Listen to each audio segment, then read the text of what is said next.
Well. You're listening to Gloves Off with Professor Buitrón.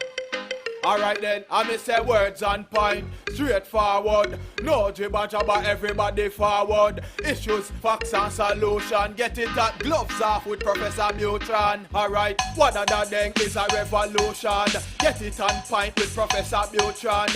Gloves Off, no nonsense issues, politics, community. A better men for Laredo. Gloves Off, a revolutionary show with everything that you need to know. With Professor Buitrón. Watch ya!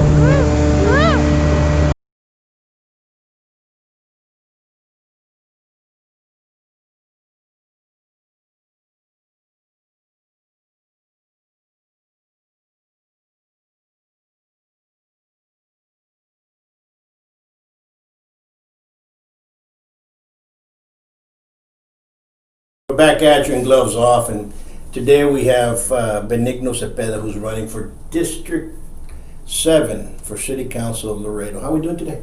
Doing great. I'm very excited to be back. I know in the beginning, when I started my campaign, I did the interview with you. It was fairly new, but I guarantee you that after that interview, I really educated myself, did a lot of research, and under my belt, I got a couple of interviews and a debate that we did here, and it was a very interesting debate. So I'm ready to do this again and move forward. No, you know what? That debate was great. It was good to give people a different view of each of the candidates that were present, because some have other things to do. Right. But I'm going to ask you this. What have you seen with the people? What are they asking for that are out there when every time you go in there? How do they treat you, Cepeda?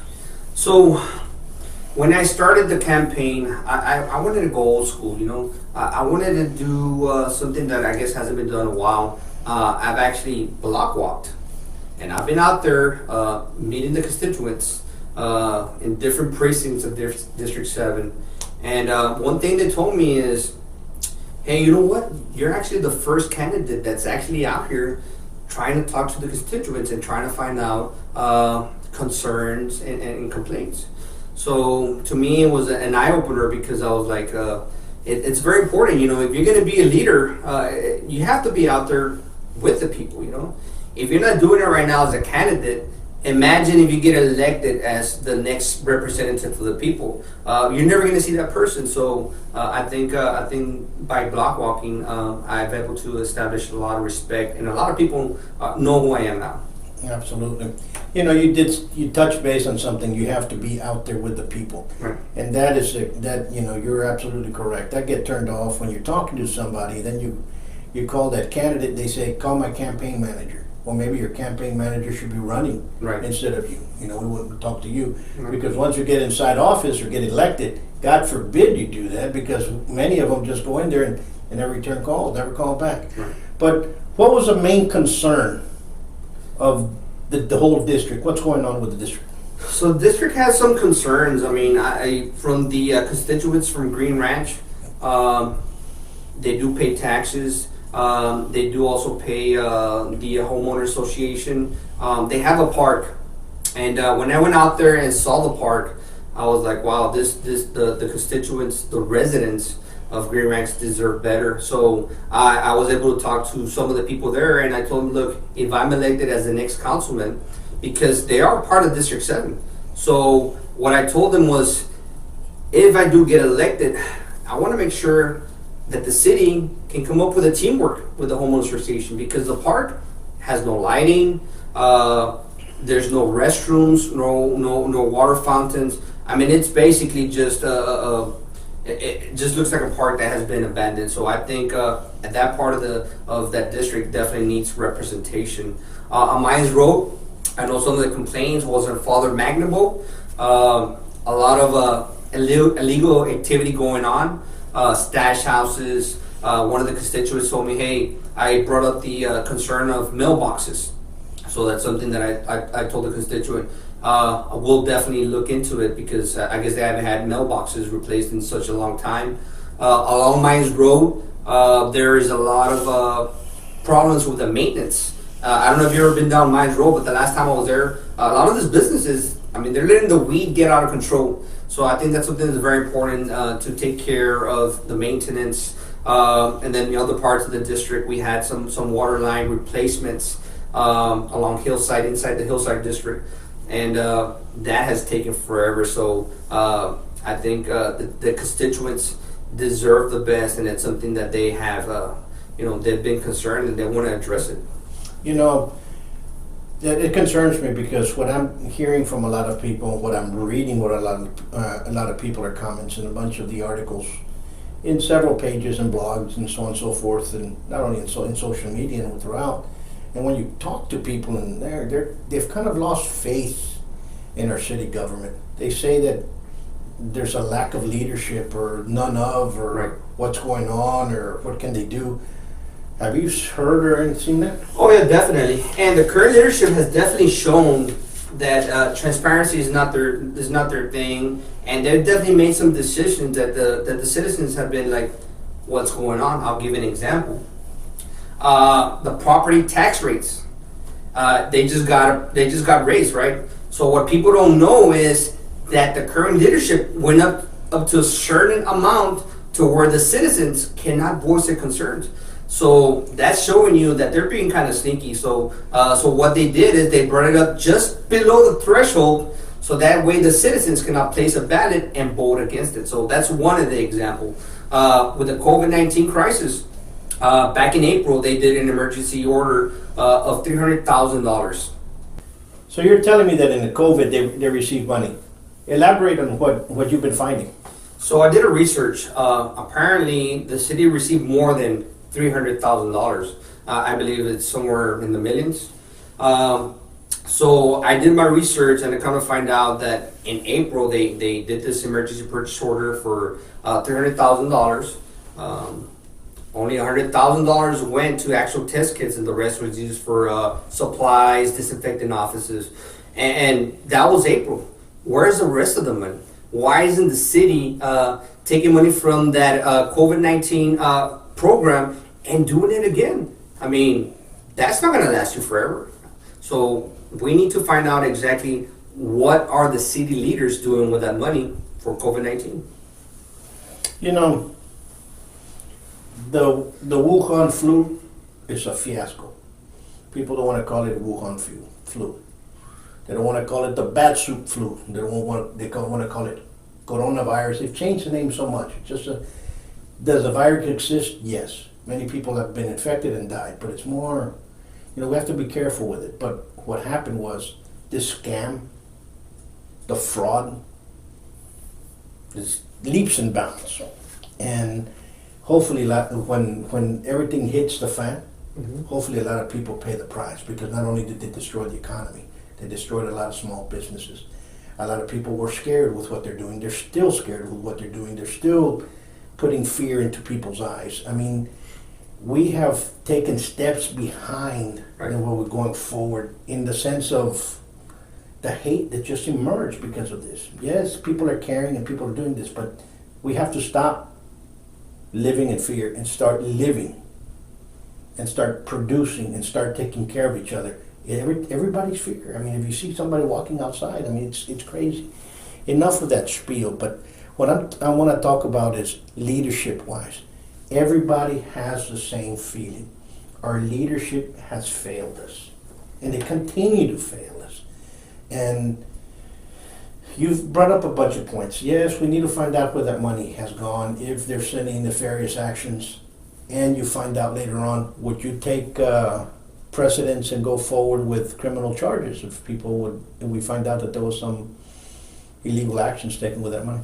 Oh, definitely. I mean, this is something that should be very, very serious. I mean, that money is for the people, not for them. So yes, definitely, if we need to do an investigation and find out exactly What happened to the funds? I'm all for it, 100%, no doubt about it. You know, let's take that in there and look into something positive, because COVID has been really a destructive force. You were endorsed by a company coming in, an organization coming in. To explain to us a little bit what's going on with it. So recently, this group called Laredo, Enough is Enough, they reached out to me, did an interview, and I was one of the candidates selected to be, I guess not endorsed, but supported. This group really believes that that the current leadership has compromised moral, family values. They've done a lot of some decisions that have made people question the current leadership. So I'm very proud to be selected, and it'll be my mission to definitely educate the people and let them know about what's going on. So I think Laredo Enough is Enough is a very, very good group. It's comprised of pastors, citizens, and small business owners. So. You know, those type of groups are great, because those types of groups voice an opinion, voice a concern that's within the community. And did any of the other unions, behoove to call you all out and try to see that what they wanted to vote for you all, or anything like the police union, the fire union, anything happened there? No, unfortunately, I didn't get endorsed by any of those unions. When I started my campaign, I really thought, since me being law enforcement, I would have the law enforcement community back me up. That didn't happen. Me being a first responder, I would hope that the fire pack would have my back. That didn't happen. So, but at the end of the day, what really mattered to me is the endorsement of the people. That's what matters to me. Apparently, they have their own agenda, which is fine. But at the end of the day, I should have been, seeking the endorsement of the people, and they have recognized me as the voice for them, and I'm very proud. I mean, I don't know what happened, but I will tell you this: that now that I'm being supported by the people, I'm definitely gonna give it my 110%. Absolutely. I agree that unions can go out and unions can do this, but once they endorse somebody, that person's committed for them, and sometimes those are the actual, how can I say, special interest groups. Right. And once you get branded with that, then you have to recuse yourself if you have integrity and morals within Right. you. And the contract comes out, and you have to raise that little hand and say, you know what, I was endorsed by them. And hopefully those that were endorsed would do that. I think I haven't followed what was going on, but you have to do that. You have to stand up and say that. You can endorse somebody because of their works, their actions, and so on and so forth. Right. But I think people need to, if you're endorsed by a union that has interest within the city, Right. you have to sit down because you were voted by them before or endorsed by them before. That's my way of thinking. Right. Now let's change this. What else out there in the district? Because the district, it's a pretty big district that Right. you have. You have a pretty big district. And how does change come around? What do you think you need to do when you come in there? Let's say November 4th, you're the man that's been elected by the people, and you're sitting out there. You have to get sworn in. Right. What's the first thing you're going to tackle? So the first thing I want to tackle was the major topic, Mines Road traffic, right? So I did my research, and I come to find out what happened to the Achar Loop. Achar Loop was funded. City of Laredo was in charge of phase 1. So phase 1 was from Mines Road all the way to Beltway Parkway. Phase 2 was supposed to be done by the county, which is from Beltway to I-35. So I need to figure out what exactly happened to the Achar Loop, because that's going to definitely help with the congestion on Mines Road. Another thing that I want to focus on is having more roads from Mines to 35. That will help with the congestion. Another thing that I want to come up with is the schedule. All the warehouses operate at the same time. So what I was thinking is breaking down the warehouses by zones, create a bidding, and then from there, start a schedule. So that way we don't have all the warehouses operating at the same time. You create a schedule by zones. A certain zone is going to operate for a certain amount of time, and then from there another zone. So that way you don't have all this traffic, all the traders coming in and out at the same time. Also, very important, we need to create an emergency lane just for tractor traders. So we want to create a lane so that way they don't take up the other lanes for regular traffic. Well, you know, there's a lot of plans. You know, I'm not a civil engineer, but I think TxDOT and you guys can fight that one out. You know, that's been a problem. What I look at, and I look at Mines Road, that's been there since I was a kid, and it's changed. And I left town, came back, and I saw it grow and regrow and start moving. And so for the last 20 years, everybody's just been kicking the can down the street. I mean, fix it. We can't just kick it down the street and let somebody else worry about it. Right. Worry about it now. Do it. Fix it. You have to fix the problem, or else it's going to get worse. And that's what happens. You know, we have a lot of individuals that go in there and try to do something, and they can't because everybody else, well, man, that's not what we're looking for. We're looking for something else. No. Let's fix it. Right. Fix Laredo. Right. You know, we want to be number one, and we're number one port. Right. But we're not the number one in a lot of other things, so let's be number one. If we're going to try to be number one port and number one for that, well, let's bring everything else up to par, because we're not. Another thing that I wanted to bring up was, another major problem that's been happening in Mines Road is cell phone coverage, internet. Right now, as you know, a lot of kids are getting their education online. Sure. And a lot of constituents have concerns on the cell phone or cell tower providers. There's been a lot of times where they're doing class and the internet crashes. Why? Because we have too many people using the internet. City leaders can demand cell phone providers to provide better service.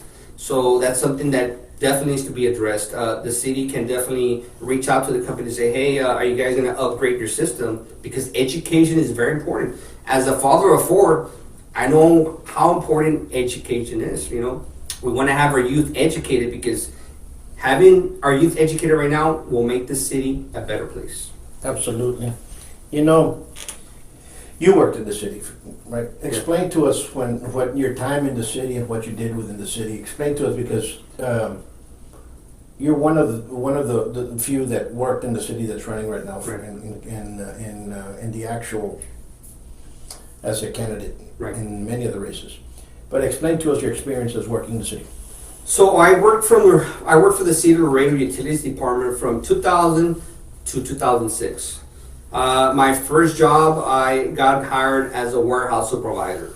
I was in charge of an inventory of close to $500,000. One of my accomplishments that I did was we were transitioning from galvanized parts to copper and brass merchandise.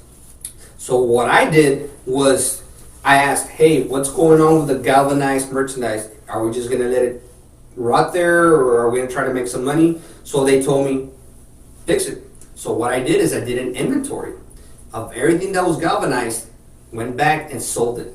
So that was one of my major accomplishments that I did when I arrived there with the city as a warehouse supervisor. I moved up, and then I became a procurement manager. So I got very familiar with the budget. I had a budget over $2 million, $3 million. I got very familiar with contract bidding. I got very familiar with the policies. So that those are very important, because what do city leaders do? They deal with the budget. They deal with contracts.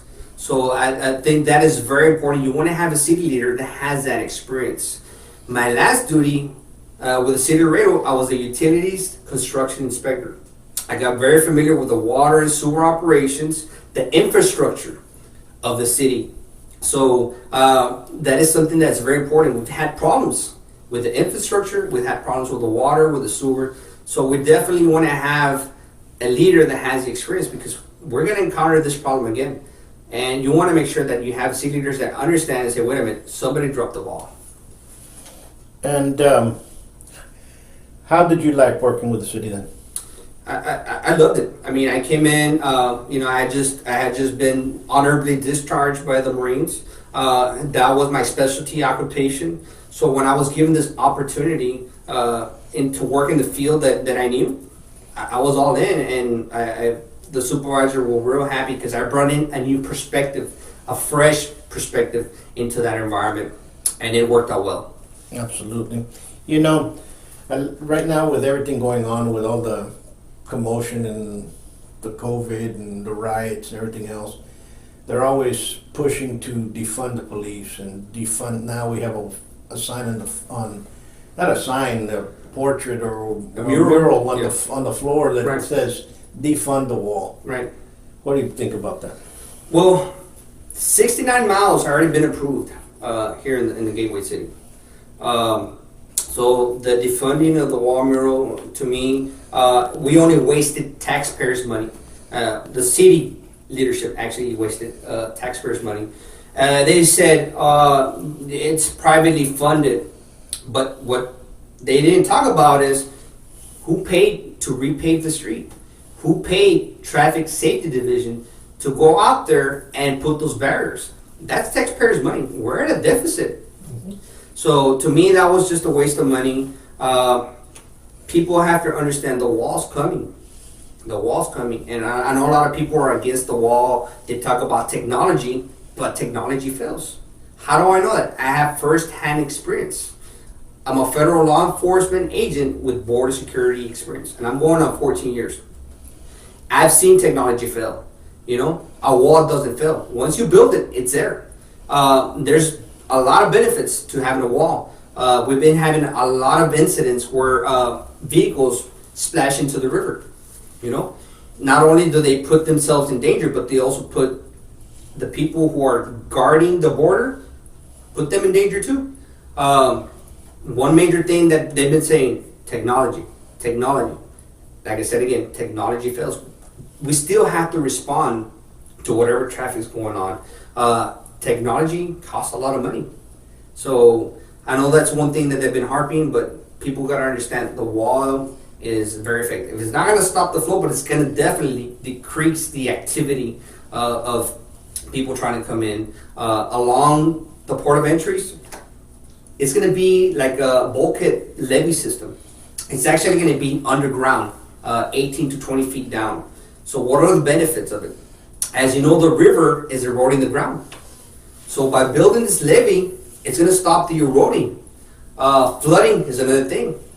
Before it reaches the street and up to the outlet, because it's gotten that close, it's going to have to go 20 feet down before it comes up. Another thing too is the people's safety. There's a lot of people that go fishing, right? The ground is eroding. Was not to say that one day a child might fall to the river because the ground eroded, and then from there we're going to have to make it into a rescue mission, jeopardizing the life of them and the people who are guarding the border. So there's a lot of good benefits for the border wall. I'm for safety, and I'm for safety, and I'm against drugs.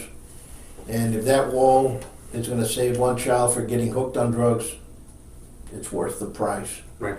Regardless of what feelings are hurt, feelings and drugs are totally two different things. Right. And I look at the thing as I'm more for the protection of our youth getting involved with drugs more than anything else. Mm-hmm. Face it, we live in a border town. We live in a town that it is a violent town. People say no, it's not. Yes, it is. Yes. They live in a bubble. But drugs are very much prevalent everywhere, and we need to stop that. I'm against that. Yes. And if that wall's gonna do that, don't make one, make two. Right. And let's get it done. So you guys got to remember, it's a layer, an extra layer of protection. Sure. So a lot of people say, "Oh, the wall is not gonna." It's there to be an extra layer of protection. That's what the wall's for. Mm-hmm. And I guarantee you that wall with that wall or fence will protect you more against coronavirus than the mask. Right. But against anything else, we got a couple of weeks. What are your next plans? What's your next motives? So motion within the district. What are you doing next? So I'm still continuing to block walk. I think that's very important. I've been very, very blessed to go out there and have met all these wonderful people of District 7.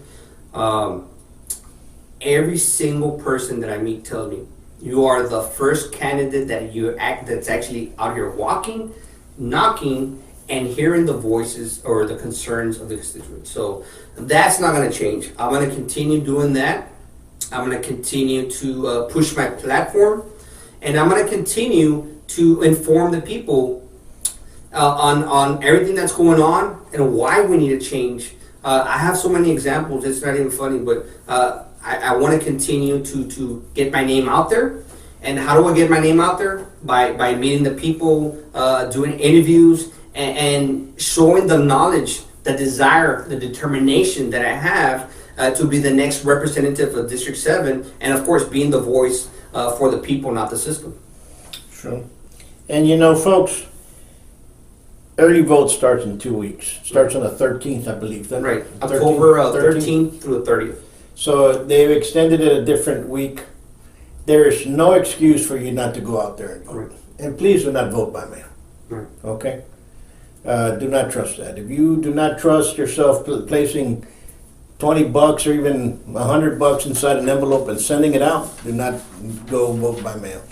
We have an excellent Webb County elections administration here, is doing an excellent job.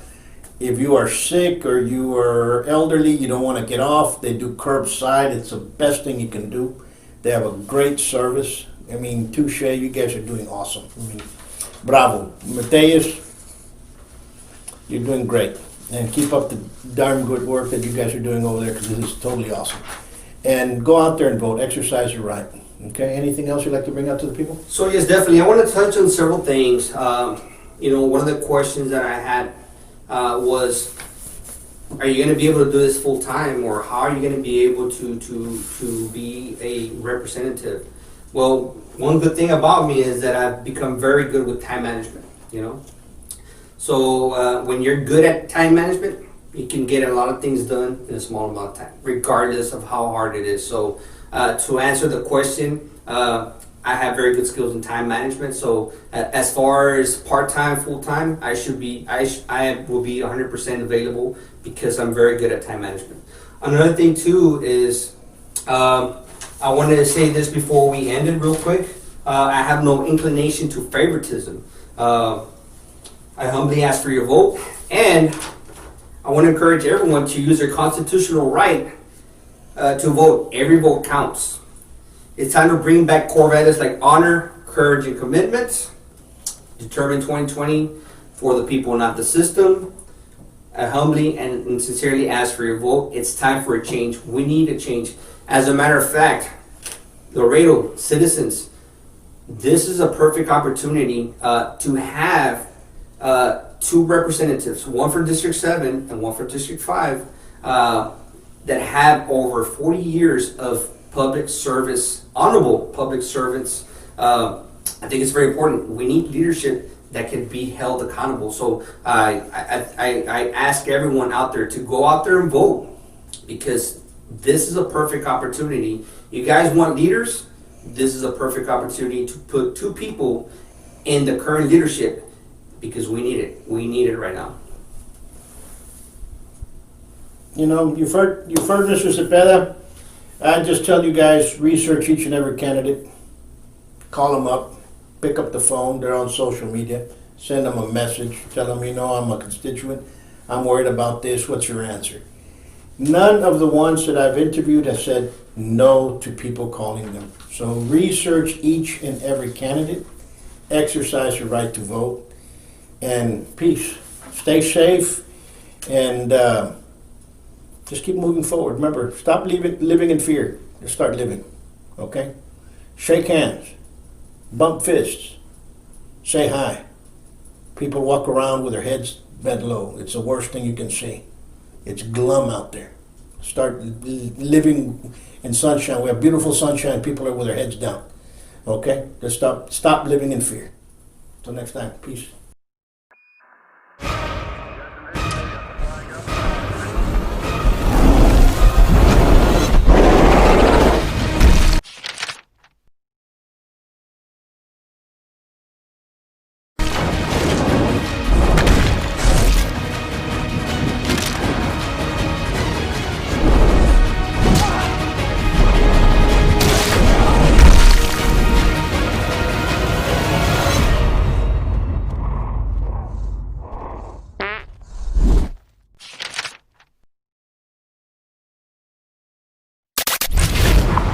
following political paid advertisements do not reflect the political opinions of the program or its associates. Any political campaign or candidate who wishes to purchase advertising can do so. Advertising is open to all on behalf of Gloves Off.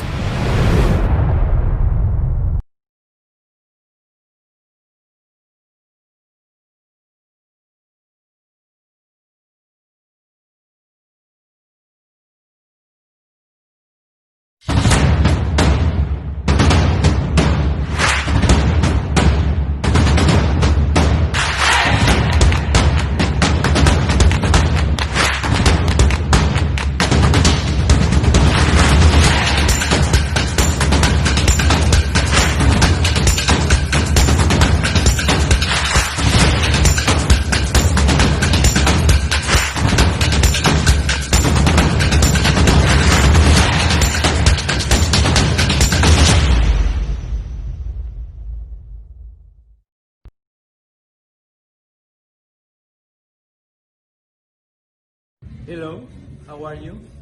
My name is Celestino Marina. I'm running for City Council, District 5, and I would like your support. Together, we will win. Thank you.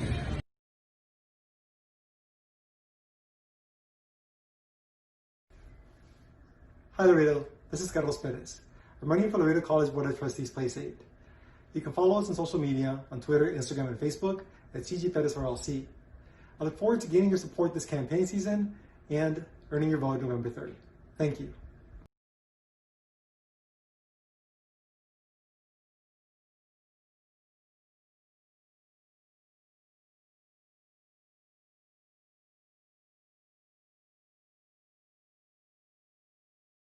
Laredo College needs a leader, an educator with a vision to move forward for a positive change. This is why, as your candidate, I want accessible education, and most importantly, I want to listen to your concerns as a stakeholder, students, faculty, staff, and taxpayers. It's time for education over politics. Vote Justin Huntsnusher Casiano for Laredo College Board, Place 7. Hi, I'm Amber Avis Hinojosa, ready to change the direction of District 8. As a resident and business owner in the heart of the community, I know the pressing issues at hand. It's time to realize the potential in this district. Join me in the fight to bring change. Vote Amber Avis Hinojosa for City Council District 8. The future of our district is in our hands.